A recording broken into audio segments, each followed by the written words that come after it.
Let's once and for all put a bow on the win against Western Michigan and move along into Saturday's game against Boston College. Is there a flaw from the Eagles? And, well, are there flaws from Michigan State, too?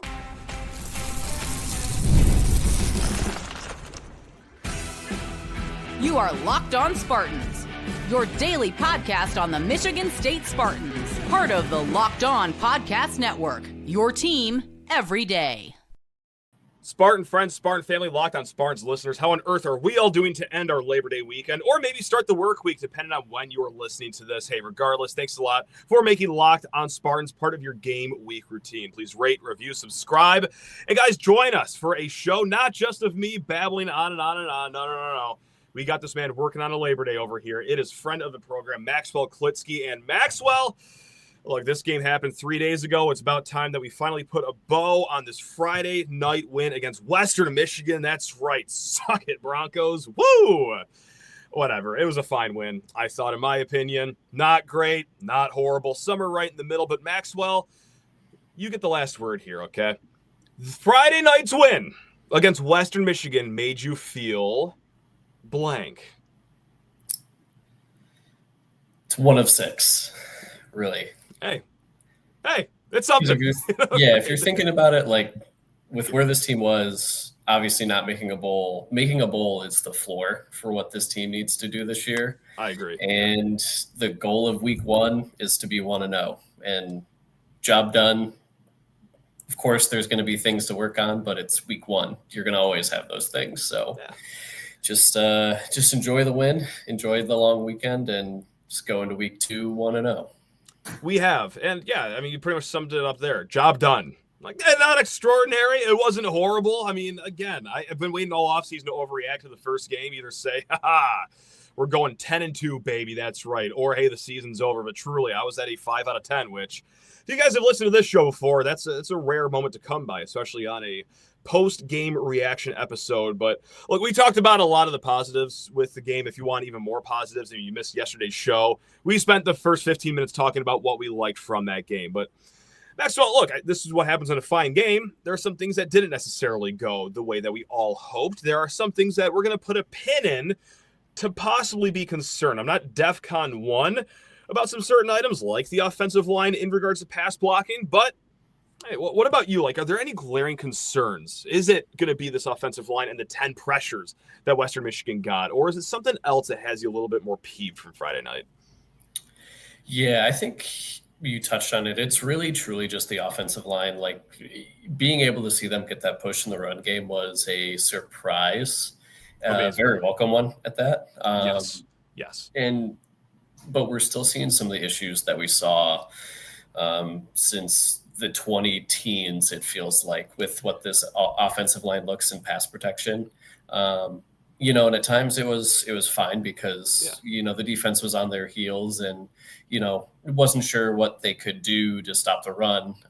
And then they found ways to kind of get creative with their blitzing, and they were kind of sending that consistently, whether we were running or passing, and it really, really bothered us in the pass game. I'm really hoping that Dame Tucker is like a first-team All-MAC guy that's going to be on draft boards, because if he's not, that's a huge, huge concern of what he was able to do. He basically himself derailed the entire 2-minute drill that we could have ran to go up, 28-0 into halftime. That was something that, is something I'm nervous about, because we saw, as we'll touch on later in the Boston College game, they sent a lot of weird, different looks at Fordham, and they didn't deal with it. Now, they're an FCS team, but with where Michigan State finished in the offensive line and offense rankings this year, there were probably a few FCS teams that could have fared better than us. So that's definitely a concern. They went through 7 guys in the rotation in the offensive line. I don't know if we'll see that again. And that's without Luka Vincic too. Like that, you're missing a guy who was a probable starter, so it could even be up to 8 already by week 2.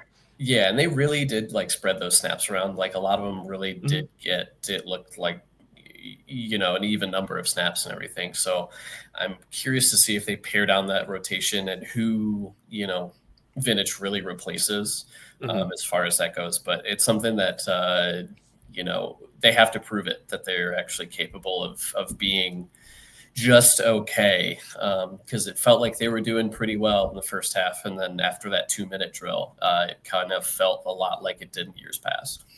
It was more blitzing, and this is something that Jonathan Smith spoke about on Monday during his press conference today.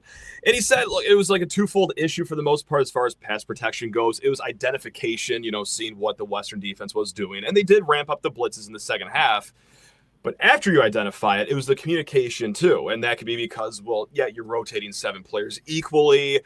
We're talking about guys that are, a transfer center. We got a transfer right tackle or left tackle, depending on what position he was playing any given play. But still, I guess typical week 1 sloppiness in the communication department, I suppose, but that's something that you want to have shored up by the time you play a Power 4 team this Saturday. And I'm glad that you did bring up Boston College and their blitzing against Fordham, because I went back to last year's game. I looked at the numbers, Pro Football Focus, shout out to them. And Boston College, they only sent 12 blitzes against Michigan State in that game. Now, is that because that you can get pressure on Michigan State last year without blitzing? We're focused on this season, right, Max? But yeah, against Fordham, my God, on Saturday, they sent 28. I'm sorry, it was definitely in the low 20s of blitzes against Fordham. So they were all over the Rams or the Mountain Goats or whatever the Fordham calls themselves. So I would expect a little bit more blitzing. Picking up on it, identification, communication, and actually doing the art of blocking. That's going to have to come into play here on Saturday. But I do just want to throw something out here really quick because, yes, concerned with the pass blocking. Of course, 10 pressures against Western Michigan. It's only going to get harder from here.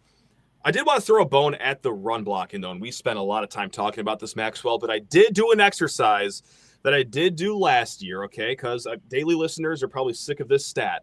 FAU, last year, Nathan Carter, he had 19 carries. He was hit behind the line of scrimmage in 11 of those carries, Maxwell. So for this exercise, in the first half, I charted by hand, okay, the carries, when they were first contacted, and this is how it came out. There were 19 first half carries, Maxwell. 19 first half carries for Michigan State. How many were contacted behind the line of scrimmage? I'm going to guess 3. You're one off. It was 4. Just 4 out of 19 contact behind the line of scrimmage. And Maxwell goes even deeper than that. There were 10 runs where the first contact was a whopping 5 yards down the field. Now, again, it's only going to get harder from here on out against Western Michigan. Cool. Hey, that was great to see, but I wouldn't expect that every single week. But still, that is a baseline of competency of which we did not start the season with last year. So if I could just celebrate one more thing about this offensive line and the receivers too, my God, when Courtney Hawkins says no block, no rock, that man's not kidding. Their receivers were putting in some work in the run blocking game too. But I just had to throw that bone and, tie up a loose end from this odd hand-counted stat that I do. Is that a needle mover for you at all, Maxwell? Is that something that you're just ready to celebrate, or is that just yeah? And it's funny that you mentioned the offensive line and then Courtney Hawkins with the wide receivers. Mm-hmm. Really just one of the things I think Hawkins has proved is that his wide receivers will block, and that's why you're seeing some of the guys have success, even at the NFL level, of staying and having jobs of their ability to block. But for me, it was the tight ends that really showed up. My big critical critique on Velling was he wasn't active enough in the run game of being a plus blocker, or, doing his job. Because a lot of times on those runs, he's that guy that's holding that backside down for any sort of cutback or, sealing that one side of that lane. And we didn't see that a lot from last year. So I even put out the clip on Frazier's touchdown run to open the season. Velling's pinning down, his guy to make sure that rush lane's wide open. And he and Masunis, they have to be, plus blockers if this team is going to be able to do everything. And, kind of like what we touched on earlier, they did a good enough job to get the win here. So it's job done this week, and you have a bigger test to answer to next week. And we'll talk a little bit about the offense and what we want to see on Saturday, maybe get to a listener question to tie all this in. But Maxwell, got to send you to the sideline really quick because I need to talk to people's ears off about Monarch Money. That is right. Ever wish managing your money felt easier? Well, yeah, of course. With Monarch Money, it actually can, guys. Whether you're growing your savings or planning a big purchase, Monarch puts you in the driver's seat. It's like having your own personal CFO, giving you full visibility and control over your finances. Now, Monarch Money, it's more than just a budgeting app. It is a complete financial command center. You can track all your accounts, investments, and spending in one place. So in addition to managing your money, you're also building that wealth. And guys, if you have a partner in your life that you also share finances with, you want it to be a team effort, yeah, Monarch Money just makes it so simple, combining all your accounts, giving it all to you in just one clean and easy look. Take control of your finances with Monarch Money. Use code LOCKEDONCollege at monarchmoney.com for 50% off your first year. That's monarchmoney.com, code LOCKEDONCollege for half off your first year. Again, guys, monarchmoney.com. Now let's drag it back out. Here's the one, the only Maxwell Klitzke, and we're going to have a listener question set the table for this next topic of conversation here. And this comes from Fritz over at lockedonspartans@gmail.com. Now, they wrote in a 3-pack of questions. We're going to hit on one of them right now. Most of our passes were very short, almost jet sweep type plays. How do you think we will fare against defenses later this year who watch us on film, see that Childs is afraid to throw deep, and then essentially have our receivers or backs tackled before they even hold on to the ball? Now, I touched on this a little bit on yesterday's show. Aiden Childs, 1 of 4 on passes that were 20-plus yards. I don't think that's anything to be concerned about right now. I think it was a lot of pre-snap diagnosis, seeing that, okay, we're going to actually kill him in the flats right here. Let's check out of this play. And also, did you really have to go deep against Western Michigan? This game seemed in control by the time MSU scored their second touchdown, quite frankly. So what I want to introduce, though, Maxwell, something that Jonathan Smith also brought up today on Monday, is getting Jack Velling, guy we just talked about, and then Christian McCray more involved. Now, those two guys, 3 combined targets. I think Michigan State was a little vanilla with this offense. I would expect, I would also hope, not just deep shots, but just getting the slot receivers a little more involved here. And, of course, the tight ends, of course. What do you expect Saturday as far as the evolution of this offense goes, Maxwell? Yeah, I mean, as far as the game plan goes, I would expect to try to see them establish that run game early on again, because they want to incorporate that play action pass. They love dialing up that stretch play action where, it's that slow stretch play that Childs then bails out of and is looking for that deep shot over the middle. We saw that happen twice during the Maryland game. Those were those 2 big plays to Marsh were on those kind of similar plays. So they definitely want to, get the deep passing game involved in the, using the play action to get deep passing going. I think a lot of what I saw when I kind of scrubbed through the game, watching it through the second time, was Western was in a too high shell a lot of times, and it's not fun or easy to get that deep ball into a too high shell unless you're really, sending multiple guys vertical, and that's not something that the offense really typically does. We saw a lot of dig and levels concepts, getting the ball inside, or having those roll out plays to Mizunis, for example, too, to get the and I think they really try to harp on Childs, making sure that he was not forcing things and just taking what he was given, and that's what they were giving him. So I'm not super concerned, because we've seen the throw. We know he can make the throws. We know the ability is there. We haven't truly been put in positions where he's had to make those throws yet this year. So we'll see, when push comes to shove, if that's something that's possible. But I mean, it's not something I'm super nervous or worried about. And if, teams want to look at the film and say oh, okay, we'll play at the sticks and cover all the flats and the crossers and everything. And then, we'll be able to dial up, and, Amari Kelly has the speed to get behind you. We have Rodney Bullard. We have Christian McCray has the ability to get behind you. We have pieces that can take the top off the defense and a quarterback that can make the throws. So if you bait a guy like Childs into doing it, he can burn you. So I just don't think there was a lot of opportunities that presented themselves to do it this game. And And, if you look at that play to Tullis in the opening drive, I think it was the opening drive of the game, where you just missed him. If Tullis can maybe carried his route another couple steps. Yeah, he got tied up in his own feet, kind of, in a way. I mean, it's that, not a wide out. I get it. And that's and that ball's going 35 yards in the air.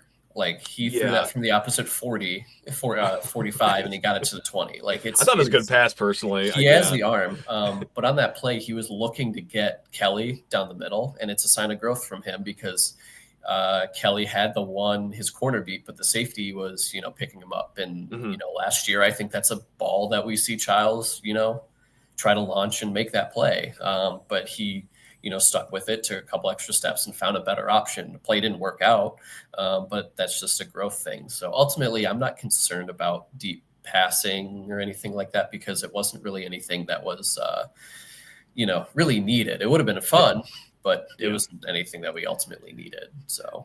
And I get it. Like deep passing wasn't like this offense's forte last year. I keep on saying this stat, but those passes, 20 plus yards through the air down the field. It was a 42% completion percentage for Childs, 60th in the nation amongst FBS. So not great, not good, not horrible, but maybe people wanted to see more fireworks in week one. I think that it's going to come eventually in due time. But yeah, it's based on two things. One, like how much do you want to show in week one? And two, just like you said, two high safeties, that's going to keep a lot of things under wraps as far as, how deep you can throw the ball goes.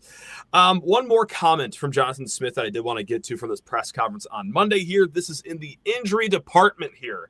Nikai Martinez, Luka Vincic, both quote-unquote close, according to Jonathan Smith. And then the kickers are close as well. If you'd remember, Michigan State down there starting two kickers. And I got to give a shout out to Blake Sislow here. I thought those were clean extra points that he had on Friday night. Again, like I know it's keeping the bar pretty low, but we've seen some point after attempts looked like wounded pheasants getting shot out of the air, Maxwell, in the last few years. So credit where credit's due. Shout out to Blake Sislow. But of those guys I just mentioned, Nikai Martinez, Luka Vincic, the two kickers, which one are you just like most desperate to see back on Saturday night? Because I might be going with Nikai Martinez, especially with how well Boston College looked in the passing game, but I'll defer to you on this one, Maxwell. Again, not to continue to rehash subjects that we've already spent time talking about. Please. But for me, it's Vincic because this whole team's offensively is going to go how the offensive line goes. Mm-hmm. You could say, the offensive line was rocking and rolling for 29 minutes of the first half, and then they didn't show up the rest of the 31 minutes of the game. And that showed, and it slowed the entire offense down. So I think there's enough pieces, and I think what Rossi's shown is that he's willing to, put anybody out there. He loves Joe Rossi, at least through game one, loves a warm body, and he loves all the bodies that he has. Kind of the opposite issue of like when, remember when Coach Meat came in and he looked around the DB room and he was like, I need a whole new DB room. Everyone out. Get out. And Rossi was willing to just throw everybody in there. And, guys made plays. Jordan Hall, at the linebacker, he ran his spot the entire game, but we saw Brady Pratzlav go in the game. We saw Darius Snow in times and flashes. We saw Aid Willie in games. We saw Malcolm Bell and Eaton got most of the snaps but at corner, but we saw Chance Rucker in there, and we saw a bunch of guys, and that shows a lot of trust that he has in that defense. So on the back end, I think Martinez will be good to have back from a communication standpoint, and having that experienced safety back there. But I think Vincic on the margins is a bigger want to have for this team overall than Martinez is. All three good options, even the kicking too, especially in a game where the spread is going to be 2.5, 3.5, somewhere in the range of a field goal. And not to make betting everything, but I think we all understand that this could very well be a close game. And you're going to want, well, a kicker and not one of the best punters in the nation. I do love Ryan Eckley, but not necessarily the answer that you want there, booting some field goals in high leverage situations. Maxwell, we're going to talk about Boston College here in a hot segment. First, you need to talk everyone's ears off about, that's right, 5-Hour Energy, guys. Now, hey, it's time to fuel up and turn it up with 5-Hour Energy Transfusion. That's right, it brings the bold grape, ginger, and lime flavor of your favorite golf drink, minus the alcohol, of course, into a quick, energizing shot. Whether you're sinking birdies or just making memories with friends, this is a hole-in-one for your energy game. And let's be honest, some days on the course or off of it, you need that extra boost to stay sharp and energized. Like take, for example, this Saturday, if you had a long day of yard work or if you were on the golf course, but you got to stay up for the 7:30 kickoff, 5-Hour Energy is going to help you out, guys. Golf is all about the good times with good people and good flavors, of course, guys.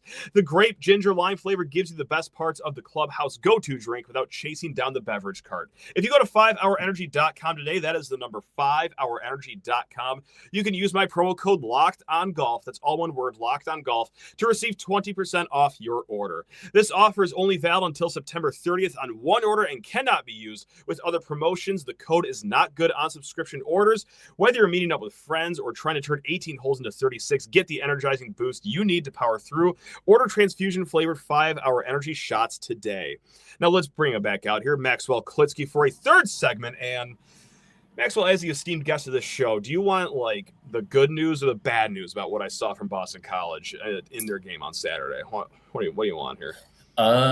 You can go with the bad news, and then I think I know what it is, and I think I can kind of counter it a little bit. Oh, so we'll see. Let's go. Let's try this. And I do like that choice. I'm always give me the bad news first sort of person because, hey, let's leave on a high note here.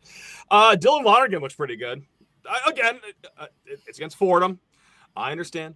4 touchdowns. The receivers looked really good. And if you guys love Pro Football Focus, Dawson Poe, the highest graded wide receiver in the nation. Now, he just had 3 catches and some around 90 yards. But Lewis Bond, who's been there since 1998, seemingly, 10 catches, 121 yards. The pass game looked pretty crisp for Boston College. Now, of course, there's another part of offense that is traditionally run in college football, the run game, but we're going to get to that in a little bit here. But Maxwell, Dylan Lonergan, he looks like the guy that should have stayed at Alabama, personally. I know I'm taking a lot from one game, but he looks sharp.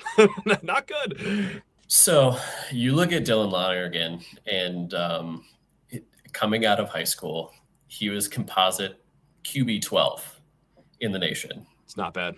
Do you want to take a stab at who QB 13 was? What year was this? Is this going to be Sam Levitt? It's 2023. 2023 was so that. Oh God! So it is Sam Levitt's year. So it's just Sam Levitt. It's just. QB 13 was Aiden Childs. That was a second composite. Dang it! Shoot. Okay. So even closer to home. You look at a guy that came from Boston College. Obviously, we saw what Tommy Castellanos did this weekend to Alabama, and we're like, oh, so glad he's not here at Boston College for this game. Well, you do have a guy, and it's a guy that Bill O'Brien wanted, and he recruited. He recruited Dylan to come to Bama to play for Saban. Didn't end up, meeting up because Lonergan's first year at Bama, O'Brien was back with New England, and now they're reunited. What I saw a lot of times from that recap of their game against Fordham that I watched, it was crazy. There were times that they did spread it out and go 5 wide. They went 4 or 5 wide, a decent amount. Mm-hmm. But Fordham was rushing 3 guys in this weird, almost NASCAR package where they were overloading one side of the line, and they were just all 3 going, and it didn't work because why would it? And so Lonergan was able to find guys open because if you're not getting any pressure, it's very easy to find guys. And I think Lonergan just took a lot of what he was given. And he was able to get a lot and exploit, physical matchups that, a bunch of guys going to school in New York City don't have against guys from Boston College at a Division I, ACC program. So I think, on a Jimmy and Joe's level, I think the matchup is a lot better. And I think too, one of the issues that I really haven't seen, and we haven't lamented, not for the sake of we've had other things to lament, but the passing coverage and the pass like defense has been pretty solid under Rossi. I can't say it has been like great or awesome or exactly where we want it to be, but it was still like, we kind of know what we're going to get. It's not like the Mel Tucker days when we're like, oh, we're cooked. Like, it's just, we're toast on this one. It's already over. Yeah. And right. You said, mentioned all the weapons and everything that he had. One of the replays of the touchdown, Lonergan threw a touchdown in the back of the end zone to Reed Harris, where like Reed Harris goes up and extends for a ball and comes down with it in the corner. So Reed Harris is 6'5", 217 pounds. The DB going against him was 5'11", 195 pounds. It's like me trying to mark him up, right? It's so like, yeah, the numbers are what they are, and you have to make those throws and catch the ball. But at the same time, too, it's like we have some guys that won't have that happen to them, or at least put up a greater fight in doing that. So like with as gaudy as the numbers were, Fordham didn't really do anything to bother Boston College in the past game. So this almost looked like a 7-on-7 practice to Lonergan.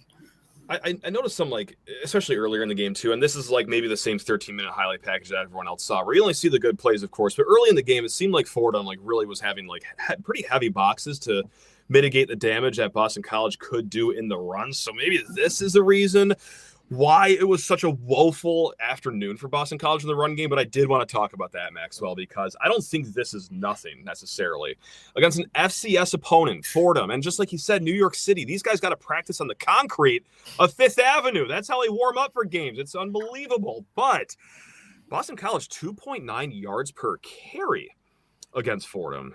They had 108 yards on the ground. 90 of those yards were after contact. So they were getting hit early. They were getting hit often. Now, Bill O'Brien, listened to his press conference the other day too. He said Fordham was moving around quite a bit, whether it's, pre-snap, whether it was stunts and twists and fleeps and florps, whatever. Yeah, I guess that's an excuse. But look, this is where I really want to hone in here. This offensive line for Boston College, they had some really, really solid players last year, Maxwell. 2 guys got drafted, one in the 2nd round, one in the 5th round. They had a 3rd guy that just got cut by the Patriots, but still, he was an honorable mention all-ACC player. They only have 2 return offensive linemen from last year. No disrespect to Boston College. I actually like Bill O'Brien. I respect a lot that he does. Still, that's not a program that just reloads at certain positions. You don't just replace draft talent on the offensive line.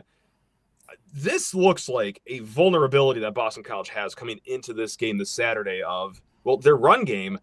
If they can't do it against Fordham, well, my God, I hope Michigan State, even still having question marks on defense, well, they should have the upper hand here.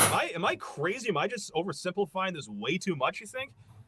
No, and there's not a single rusher for Boston College that that their longest carry is under 10 yards. I think Turbo Richard had a carry that was maybe 9 yards, and that was the longest carry that they had all day.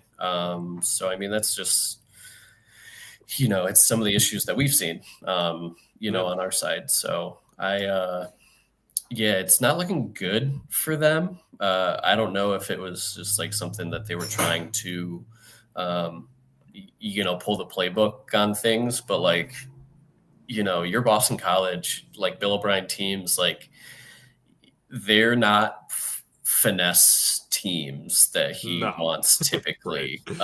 He really wants to grind you out, and that's just the kind of person he is. That's the kind of football he wants his teams to play. Man ball. That's right. Yeah, them not really getting any sort of push or anything like that would be a concern to them, and I think it is something that we can exploit. I was pleasantly surprised with how Dunnigan and AVS handled themselves in the D tackle spot. With all the ability to rotate guys in, guys have experience now. Guys made explosive plays in the run game. Jordan Hall timed a snap up perfectly, and he got a safety out of it. Yep. It's just that sort of thing where, if you get them into predictable, rushing situations and things like that. And plus too, like, I don't think Lonergan's known typically as a runner. He's not a Castellanos guy where you really have to hedge on a read or anything like that. Like, you can kind of lean more to sell out and target Turbo Richard. And I think that may be something that BC might struggle with the rest of the year, or we could see it as something that they were holding back in the run game. Maybe Lonergan can move a bit, and they were kind of saving that to showcase it in this spot to kind of catch us slacking. But, overall, I think it's definitely something that we can exploit, and it'll just be an easy way to get off the field. Folks, that's Maxwell Klitzke. Always just dropping knowledge bombs on us. Always love his insight and, of course, his time. His friendship. You're the best, Maxwell. And guys, I also think you're pretty cool too. All the viewers, all the listeners, thank you so much for either ending your Labor Day weekend or starting, that's right, the work week with us here at Locked on Spartans. We will be back tomorrow because, as you guys probably already know this, we do this 5 days a week, sometimes 6 during game week. Every once in a while, Maxwell, we will get nuts and do all 7 days. But guys, just know it is a content factory over here at Locked on Spartans. We will be back tomorrow. We're looking to have Graham Couch on the show. But hey, until then, take care of yourselves. Love you all. Go Green.